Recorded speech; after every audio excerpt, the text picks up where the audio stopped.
This is Co-op Chronicles, episode 93. Bryce Laspisa, the disappearance that makes no sense.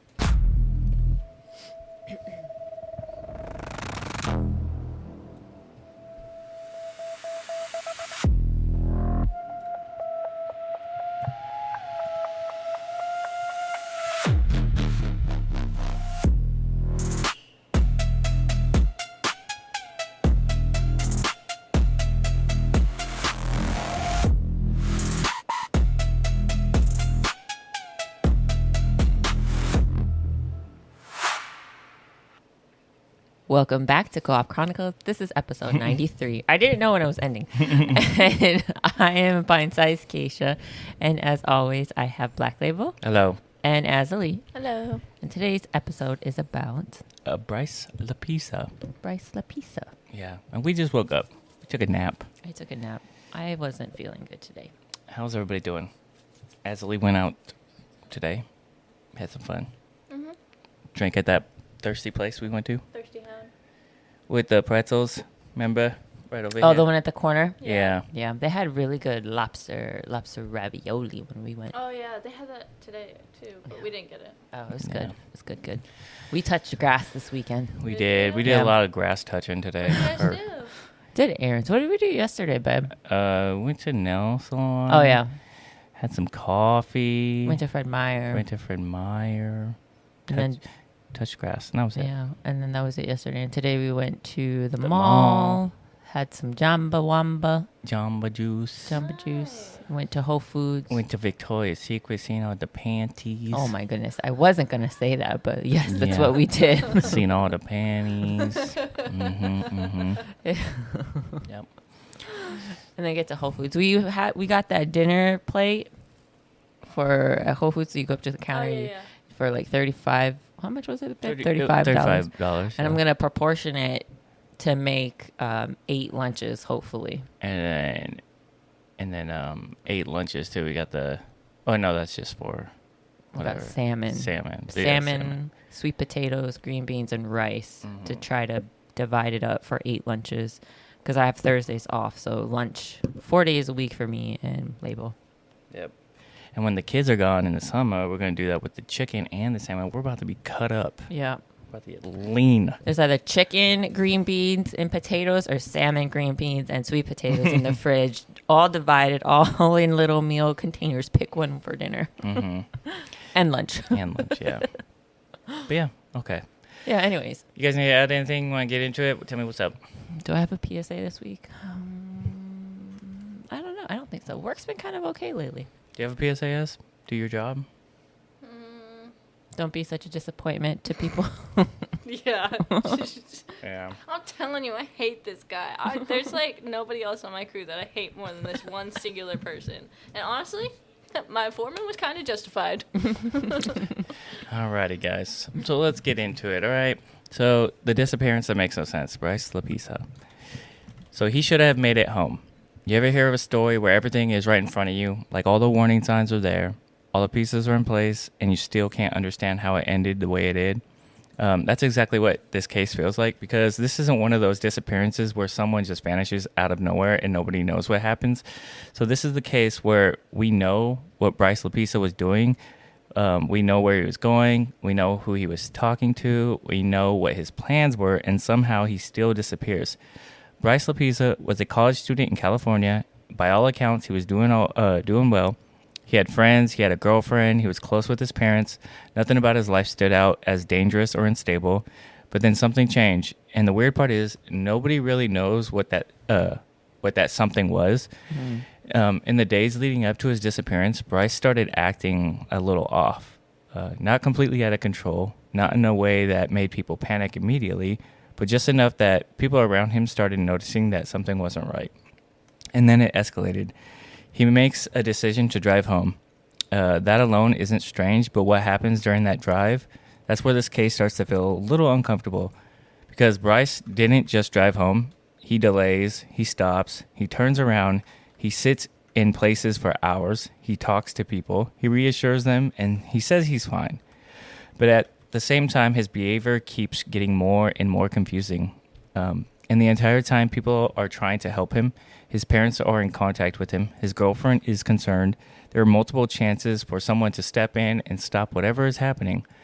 And that's what makes this case so frustrating, because it feels like this didn't have to happen.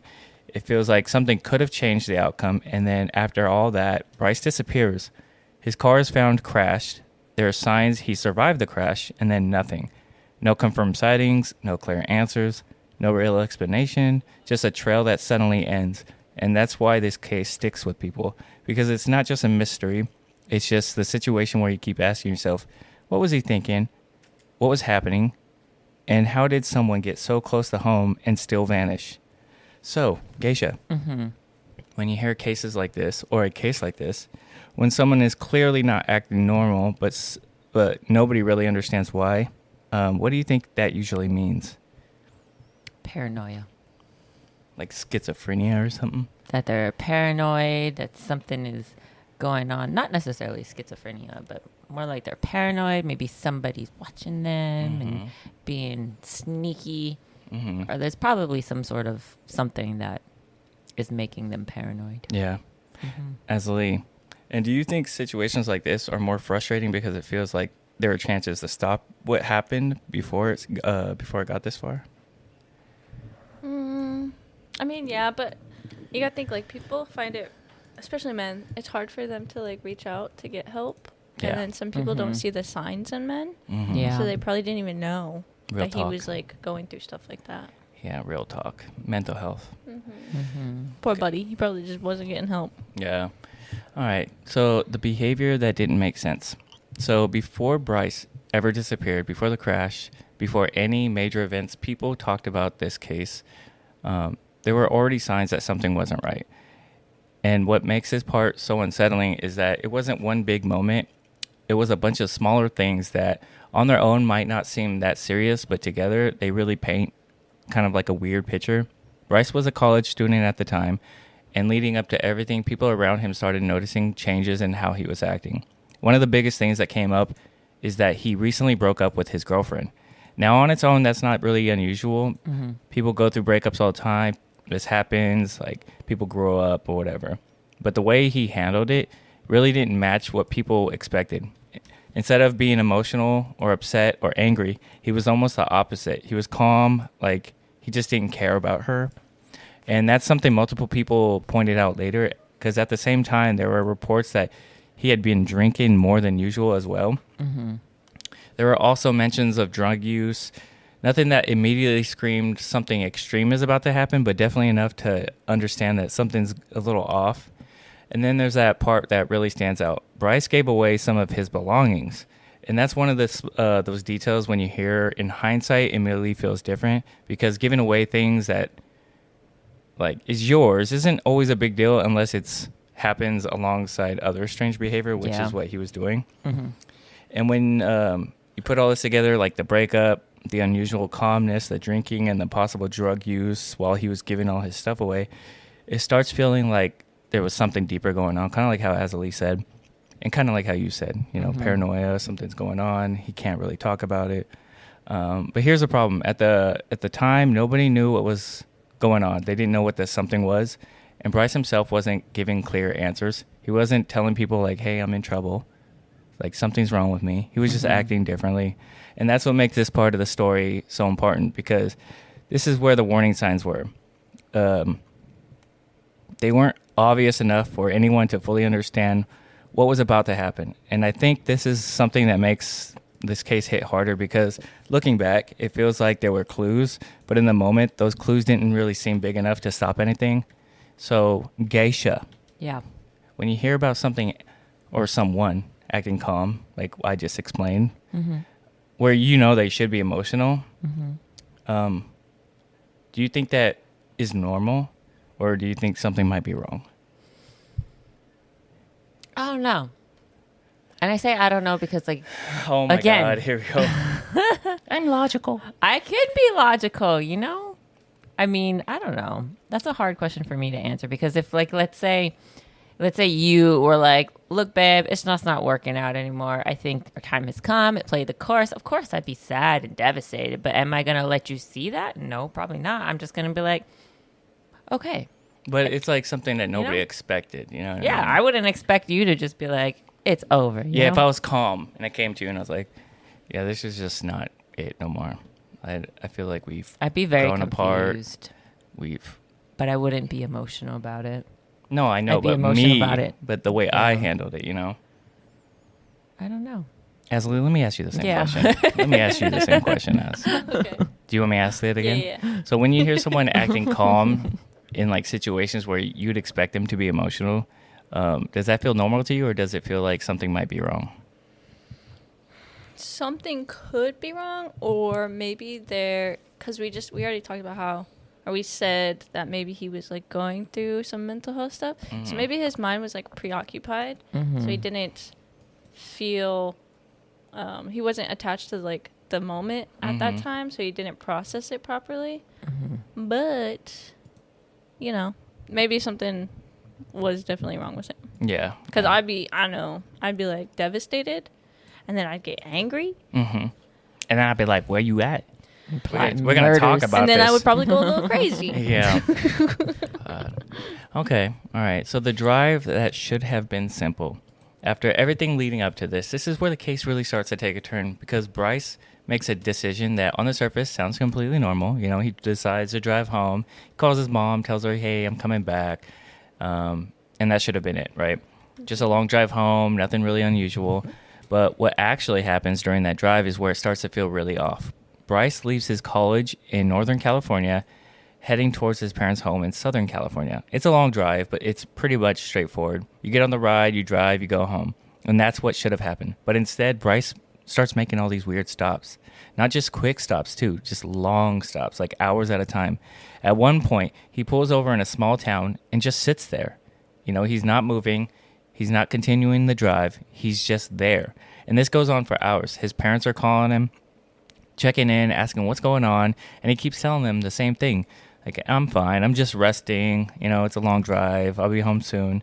And that's where this makes this a little bit more strange, because from the outside, everything seems normal. You know, he's answering the phone. He's talking clearly. He's not saying anything alarming, but his actions don't match what he's saying. Like, if you're fine, why aren't you driving? If you're going home, why aren't you sitting in this, or why are you sitting in the same spot for hours, you know? And this isn't just one stop. Again, this happens multiple times. He keeps delaying, he keeps stopping, and he keeps saying he's okay. And I think this is where the case starts getting really, like, indifferent, because now that you got this situation where someone is clearly not acting normal, but they're also not giving you a reason to panic, that puts everyone around them in a weird position. Because do you trust what they're saying, or do you trust what you're seeing? Because Bryce keeps telling everybody in his life that everything's okay, but nothing about what he's doing feels normal. And this is where you start to feel kind of like the tension build, because you can tell something is off because nobody knows what to do about it. Azzilee, I'll ask you a question first this time. If someone keeps telling you they're fine, but their actions didn't match what they're saying, which one do you trust more? Maybe their actions, because actions speak louder than words. Boom, mic drop. But I don't know. just thought about the meme where it's like, whenever you know when you ever say you're fine but you're not really fine. Yeah, yeah. But yeah, I think it would be more action. I would try and like read their actions more, especially if it's so sketch, right? Yeah. If they're doing all this stuff that people are like, oh yeah, that's not their use. You should definitely read into their behavior. Yeah. Geisha, do you think this is the point where someone should have stepped in more seriously, or do you think it's still unclear at this stage? Again, I don't know. All right, thank you for sharing. Because, like, okay, if I, like, just with you, right, I can tell something's wrong. I can tell something's wrong. I can tell something's on your mind, and I ask you, are you okay? And I ask you, are you okay throughout the day? Sooner or later, I'm just be like, fine, whatever, he's fine. Maybe I'm tripping. I'm just going to leave him be. Like, really? You would think that, though? If, like, even though you know that's not how I normally am? Yes, because we've been there how many times, and I keep bothering you and asking you, what's wrong, what's wrong, what's wrong? But what if that's not the normal, though? There comes a point in time where me specifically, if I keep asking you what's wrong, hey, you want to talk about, hey, you want this, hey, you want that, like I'm reaching out to you saying like, hey, let's talk. I can tell something's wrong. I can tell something's bothering you. But if you can't meet me the other halfway, if you just absolutely don't want to talk to me, don't want to say anything, there's nothing more I can do. Yeah. Kind of like that. That's good. Like I can't like keep using all my energy and all my mental health trying to like get you to open up to me and get you to talk to me. Because that's just going to be like a strain on me, you know? Like, Yeah. I don't know where I read it. I don't know. Somebody said it to me a long time ago, but I've learned, like, yes, you can love someone very, very much. You can love them to your death. You could take a bullet for them, but you can't let their mental health take over your mental health and carry yours and somebody else's mental health on you, because that's very unhealthy. So it's like, Whoa. there comes a point in time where I'm just going to be like, hey, he said he was okay. I'm going to back off. And hopefully he comes to me. He can talk to me. I'm going to tell you, hey, you know, I'm here. I'm here for you. If you ever want to talk, I can tell something's wrong. I'm here if you want to talk. That's the best I can do. That's pretty deep from you. That's real deep. You know what I'm saying? So that's why I'm saying, like, I don't know. If I keep bothering you, then nothing's going anywhere. I'm going to back off and be like, hey, you got to meet me somewhere for me to help you. Type of situation. I like that. You know what I mean? Yeah, I get it. No, that makes I don't sense. Yeah. All right. So the night he didn't move, okay? This is the part of the story where things stop feeling strange and start feeling really uncomfortable. Because Bryce doesn't just stop for a little while. At one point during his drive, he pulls over near a rural area.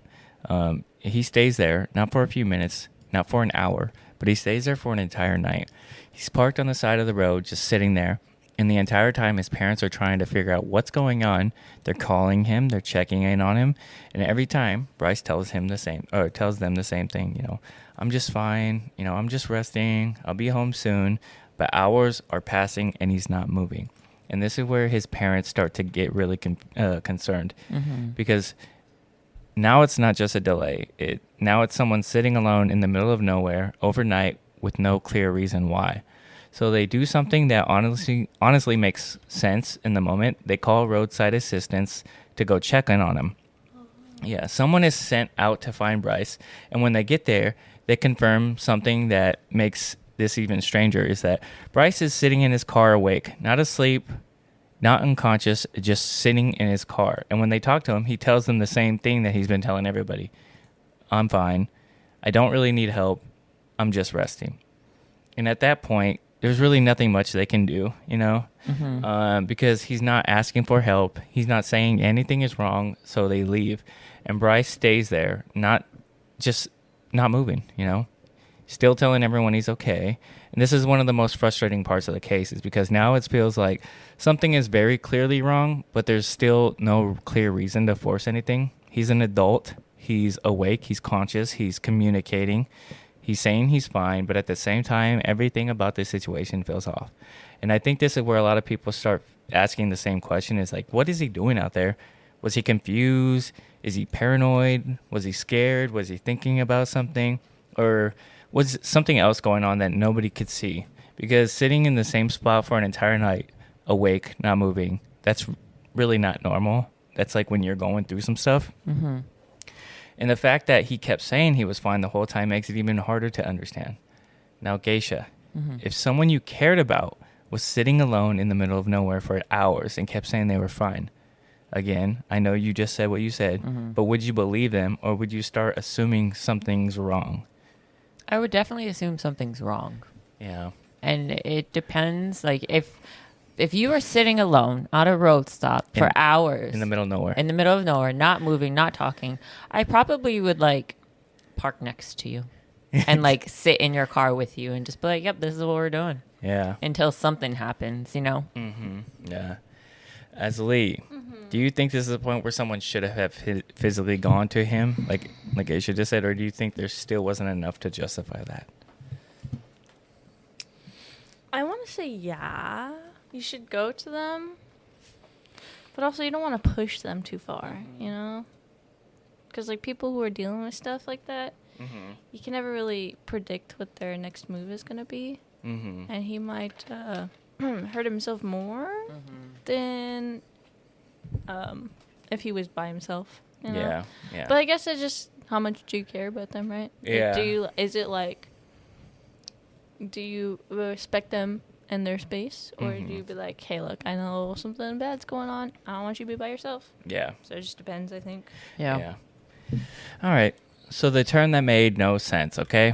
So after sitting there for hours after an entire night of not moving, this is where the situation takes another turn that makes everything even harder to understand, because eventually he does start driving again, and at first that sounds like a good thing. You think, okay, maybe he did really just need rest. Maybe he needed to clear his head. Maybe now he's finally heading home. But that's not what happens. Instead of continuing in a straight line towards his parents' house, Bryce starts doing something that really doesn't make sense. He turns around, and at one point, he actually starts driving in the opposite direction. And this isn't a quick wrong turn or a simple mistake, because he continues to go the wrong way for a while. His parents notice this because, they're tracking where he is on their phone. They're checking in. Now they're even more confused, because now it's not just delays. Now his direction doesn't match what he was supposed to do or what he was saying. So they call him again. They ask again, hey, what are you doing? Once again, the same response. I'm fine. I'm just heading home. He doesn't give a clear explanation for why he turned around. And that's what makes this moment stand out so much more. Because now you have someone who isn't moving when they should be, is stopping for a long period of time, is sitting alone overnight, saying they're fine, and now is basically going the other way that they said they were going. And at this point, it really starts feeling like something is really off. Not just unusual, not just confusing, but like extremely wrong. And I think this is where the case shifts from being strange to being concerning in a way that feels harder to ignore, because now the pattern isn't random anymore. It's more consistent. Like his actions really don't match what he's saying anymore. His movements doesn't match like his destination, and nobody around him can figure out why.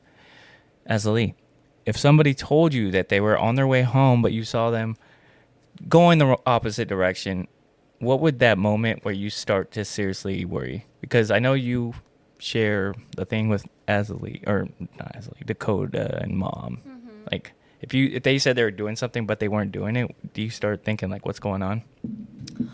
Yeah, I do this all the time with Dakota. So we'll be like, I'll text Mom, like, hey, what are you doing? And she's like, I'm just out. And I'll send like a screenshot to Dakota, and I'll be like, what is Mom doing way out here? And we'll just like, what the heck? What is she doing? And we'll just watch it for a while. Oh, okay. So, yeah, you start to think weird things. Yeah, I'm just like, what is she doing? Like, there's nothing out there that she could be possibly doing. And it just gets me thinking. And then when I see her in person, I'm like, what are you doing? And then she still doesn't answer, and I'm like, sketchy. Geisha, do you think this kind of behavior points more towards confusion or something deeper going on that people just kind of don't understand? It could be so many things. Yeah, this is a weird one, huh? It could be like, I'm not assuming, right? Because I don't know the story. I'm not implying that this kid was a bad kid or anything like that. I'm just from my experience in the true crime watchingness. Could be mental health, could be drugs, could be like paranoia, like somebody's, stalking him or whispering weird things into his ear. Could be a cult. Could be a lot of things. Yeah. Very worrisome though. All right. So after all this, the stops, the delays, the turning around, the hours of sitting still, Bryce finally gets closer to home. And at this point, you would think the situation is about to be resolved. He's moving again. He finally is going back to the right direction, and he's getting closer. But instead, this is where everything falls apart. In the early hours of the morning, Bryce's car goes off the road near Castaic Lake. I can't pronounce that word. The vehicle crashes down an embankment. It's a serious crash. The car is badly damaged. And when authorities find it, it looks like the kind of accident that you expect to end the situation right there. Like they're dead, But it doesn't. Because when they search the scene, Bryce isn't there. And this is where the case becomes something more different, because it's not just a strange series of decisions anymore. Now it's a disappearance. And what they find at the crash site only makes it more confusing, is that Bryce's car is wrecked. The back window is broken. His belongings are still there. His wallet is there. His phone is there. But Bryce himself is gone. And here's the part that makes things even harder to understand is that there's signs that he survived the crash. This wasn't a situation where he was trapped in the vehicle. He got out, he left the car, and then he disappeared. There's no clear trail, no confirmation of direction, no immediate answers, just a crash site with everything left behind except for him. And I think this is the moment where the entire case shifts, because up to now, you could try to explain some things. You know, you could say he was tired. He was just going through some things. He was confused. Maybe he was dealing with a lot of mental things. Mm-hmm. And now you have a physical location, a crash, a clear point in time. And from that moment on, there's nothing. And that's what makes this so unsettling, because this is where you expect this story to have answers. But instead, this is where the mystery actually starts to begin. So, Geisha, when you hear that someone survived a crash like that and then just disappears, what's the first thing that comes to your mind? Well, they're crazy. It's crazy. This is crazy. This is crazy. Like, don't leave. Wait for EMS services. Like, you can't just leave. Yeah, Where'd you go? Yeah, what if you have like a broken, what if you're Everything. broken rib or something? Yeah. Like, I don't know. What happened? I like how Azzilee's Where'd just you go? I have so many questions. Because I'm like, hear me out. Aliens. Aliens Oh, could definitely be one, right? It's like we were driving to the mall today and there was a pair of shoes sitting on the sidewalk, right? And our little one was like in the back seat. She's like, look, somebody forgot their shoes. And I was like, yeah. She's like, I wonder, she said something and then I went on this whole tangent like, yeah. Like, yeah, she was like, I wonder what happens when I see. Just like, wonder what happened. What made them leave their shoes? Did they go barefoot? Did they find another pair of shoes? Did they disappear? Did they disappear? Did aliens get them without their shoes? Yeah, that was so many questions. It was weird, yeah, because their shoes were just there on the sidewalk. Yeah, Did they to both pairs. Yeah, Both pairs of that's shoes are just sitting there. She was like, did they find another pair of shoes? Did they find another pair of shoes by chance and just left the old ones? I don't know. Yeah. All right. Do you guys think whatever was going on with him before the crash is the key to what happened after the crash? Or do you think something new could have happened at that point? I think it was nothing new, but nobody knew what it was. Yeah. You know, like, obviously no one knows what he was going through or what he was doing or what was up with him. Mm-hmm. So it probably wasn't new, but it's just like, if you already didn't know what was going on with him, you'll never find out what was going on with him. Yeah. Yeah. Okay. So after the crash, this is the part of the case that feels the most unsettling, because it's where Bryce goes from being a person we can track to someone who just vanishes. When authorities arrive at the scene near Castaic Lake, they don't find Bryce in the car, but everything else is there. Again, like I said, his wallet, his phone, his belongings, which already raises a question, because if someone leaves a crash site, especially in the middle of the night, you would expect them to take at least something with them. I mean, money or whatever, you know what I mean? Like a phone. What state was this in? California. Oh, California. Yeah. A phone, a key, something, but Bryce leaves all that behind. And then there's this evidence at the scene. They find the signs that he got out of the car. There's an indication he climbed out the back window, which means he was conscious, aware. Yeah, he was able to move. He didn't just disappear from inside the vehicle like aliens grabbed him, He made the decision to leave it. And then he walked away from the crash site into the surrounding area. And this is where things get even more intense, because that area is not into woods. Yeah, it's not simple terrain. It's dark, it's rough. There's hills, brush, uneven ground. It's night, you know what I mean? Because it's early in the whatever. It's not somewhere you casually walk through, especially after being in a crash. Search teams go through that area later. They bring a lot of dogs. They comb the land. They look for any sign where he might have gone, and they don't find anything that leads to a clear answer. No clear. Yes. Okay, hear me out. It's not aliens this time, but there's this theory, right? So someone made a map of all the Bigfoot sightings, and then they made a map of all the 411 missing locations. And it just so happens that a lot of those missing locations, obviously in mountains or forests. And where do you see Bigfoot the most? Mountains and forests. And it's all across the U.S. So they think that the forests have like not interdimensional, like a portal to other forests around the country. So maybe he went into the forest and he just like he got into an accident and he stumbled out and then he went into the forest and now he's somewhere else and he has amnesia and no one will ever find him. So there's portals in the forests that take me from one forest to another forest. Yes. Interesting. How else would you see Bigfoot all over the country and not just in a specific state? I like to think that he travels a bit.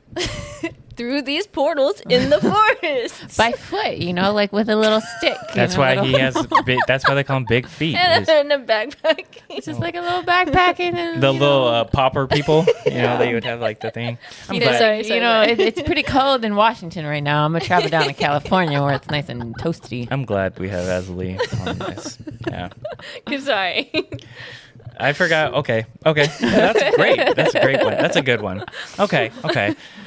Opposed from that, that's what makes this very hard to understand because this isn't someone who disappeared in a crowded city. This is someone leaving a very specific location and still not being found.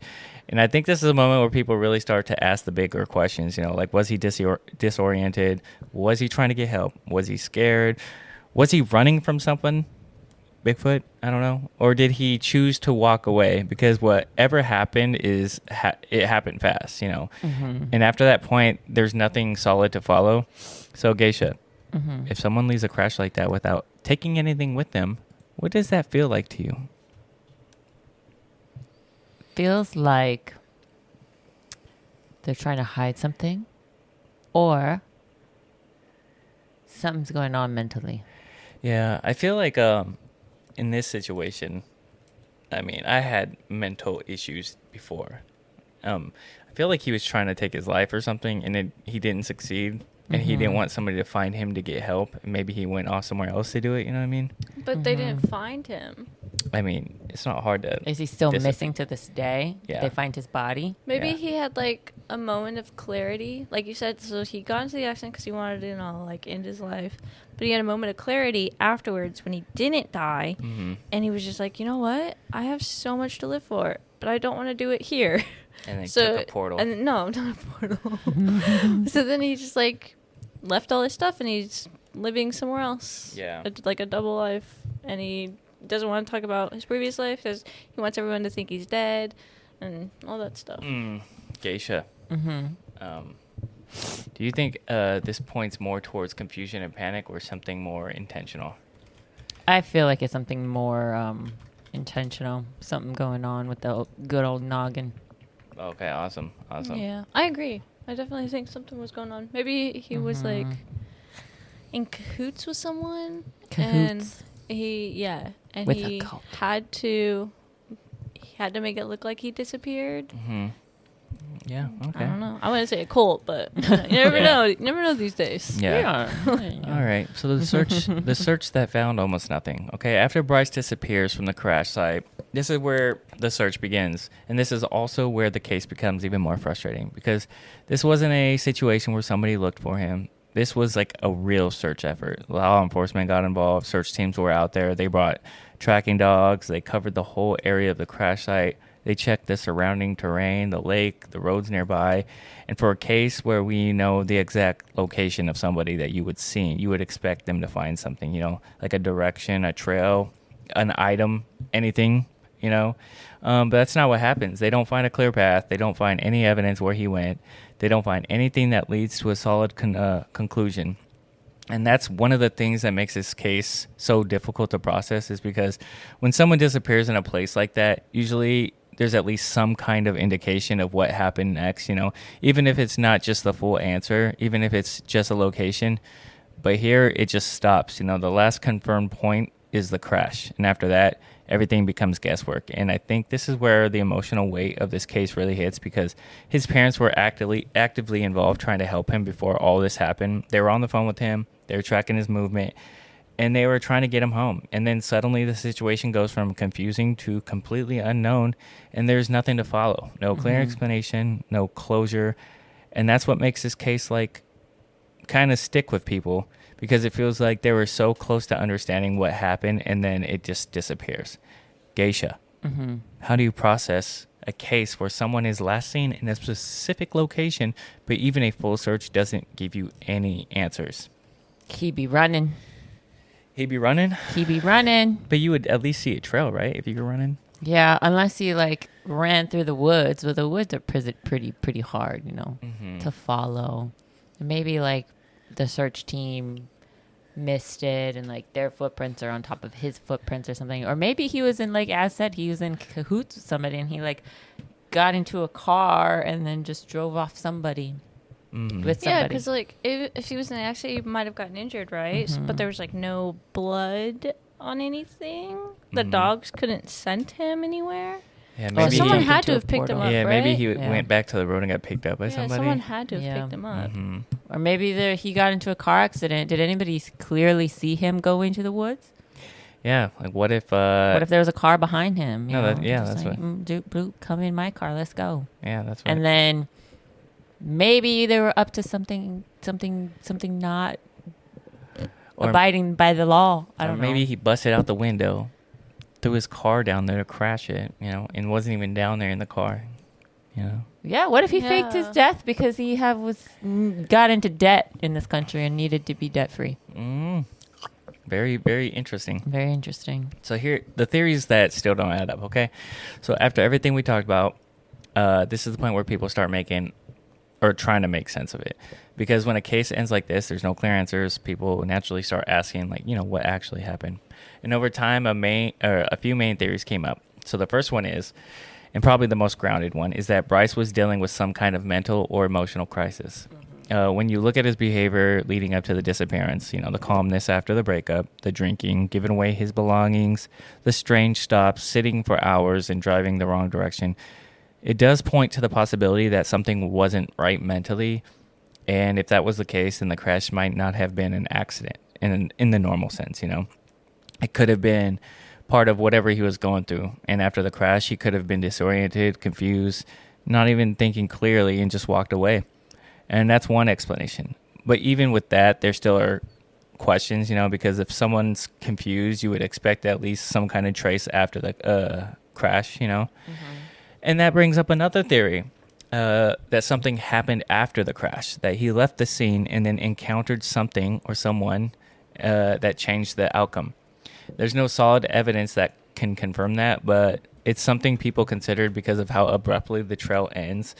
And then there's the theory that this was intentional, you know, that Bryce chose to walk away, that whatever he was dealing with led him to leave everything behind and disappear on purpose. And that's a hard one to process because it means a lot of those moments leading up to this weren't random. They were part of a decision. But again, there's no clear proof of that either. And I think that's what makes this case so difficult.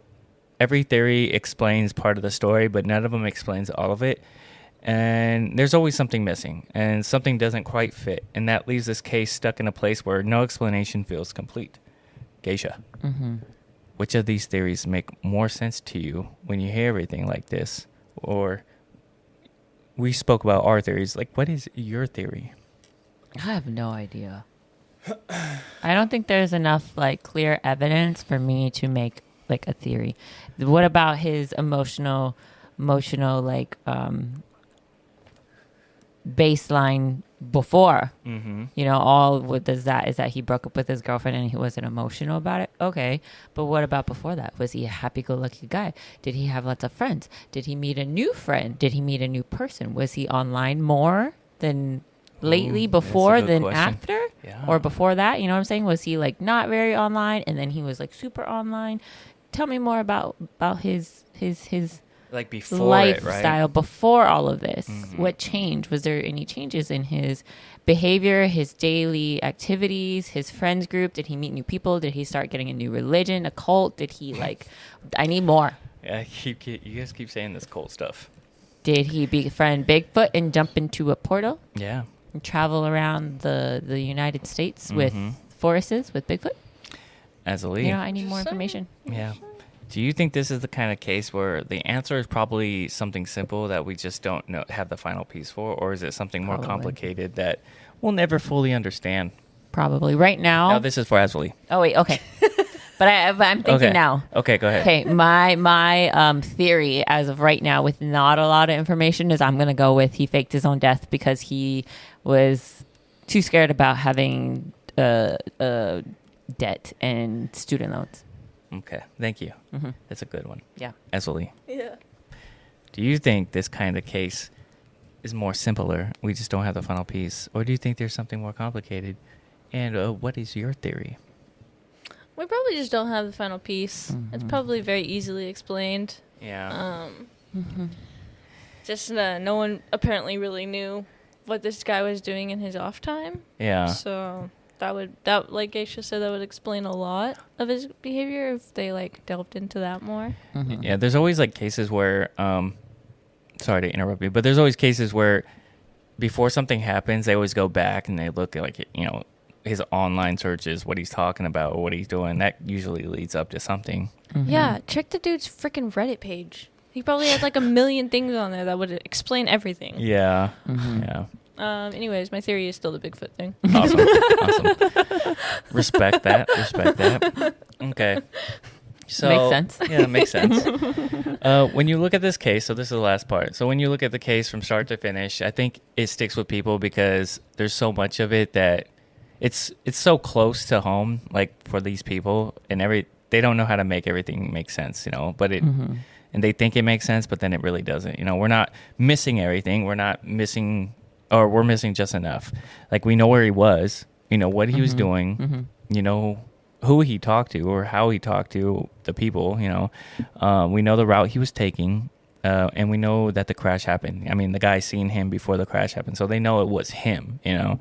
And that's what makes this different from a lot of other disappearances, because usually when someone vanishes, and this was 2013, there's huge gaps, you know, but here the gaps are small, and somehow those small gaps are the ones that matter the most. Because if you think about it, there were multiple points in the story where things could have gone differently, you know, when his behavior first started to change, when he was sitting for hours and not moving, when he spent the entire night parked at just like on the side of the road, awake, when he turned around and started going the wrong direction, and when people were checking in on him trying to help. At every one of these moments, it feels like the situation could have shifted. Like, maybe something could have been noticed sooner. Maybe something could have been taken more seriously. Maybe something could have stopped what happened next. And again, that's the part that's hard to ignore, because it doesn't feel like this came out of nowhere. It feels like it was built up, like you guys were saying, what's going on previously. And then it ended the way it did, and no one can fully explain why. And I think that's why this case keeps coming up even years after, because it leaves people with the same question every time. Not just what happened, but how it happened and how it got to that point. And how does someone go from being in constant contact with people who care about them go completely vanish? They completely are gone, you know, no clear answer, no confirmed outcome, just a moment where everything is gone and stops. So, both of you, after hearing everything from start to finish, what part of the case stands out the most to you? I have to sneeze. Bless you. Dang, that was messed up. Yeah. It's not there. It's not coming? No. Okay. I think the breakup thing kind of stands out to me, because it's like, what you're first of all, you were breaking up with him, and you're just feeling like he's taking it too well. No, he broke up with her. Oh, okay. That's where my confusion was. I was Yeah, like, yeah. oh, she broke up with him? I'm confused. No, he broke up with her Oh. and was calm about it. And Yeah, just, yeah. Okay. yeah. Never mind. Not that then.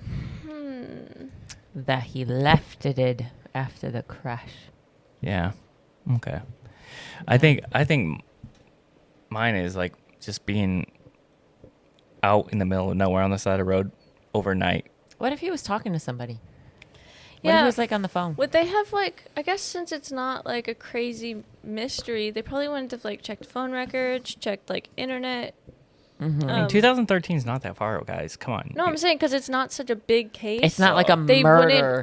They wouldn't like spend resources and money. Yeah, checking all his those history things. and stuff. Yeah. So maybe that's why we don't have that information. Yeah. Because they didn't look into it very much. He's maybe. just a missing person. Yeah. They're But- like, he's just a missing person, guys. Yeah.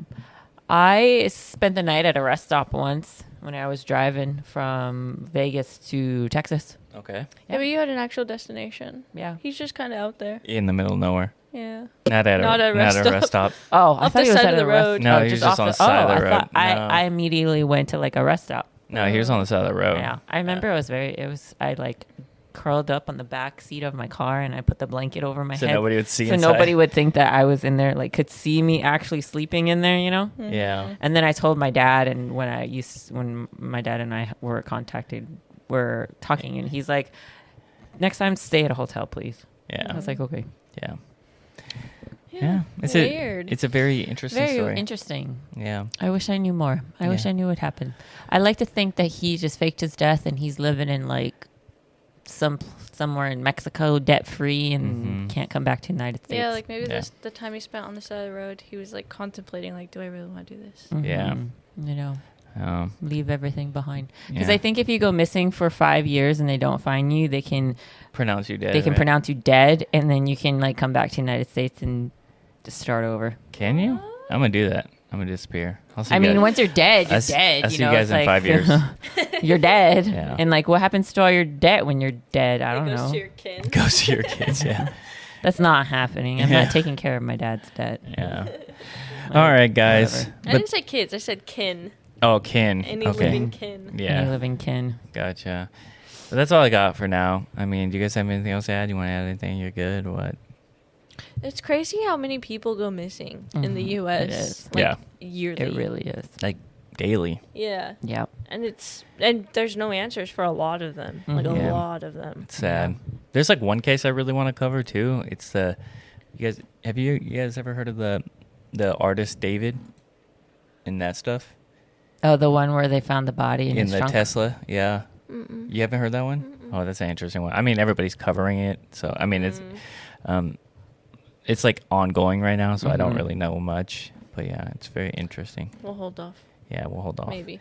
Yeah, but I'm interested now. yeah, keep grinding those levels and finishing those side quests. As always, this has been Co-op Chronicles with Pint-Sized Geisha, Blacklabel, and me, Azzilee. Bye.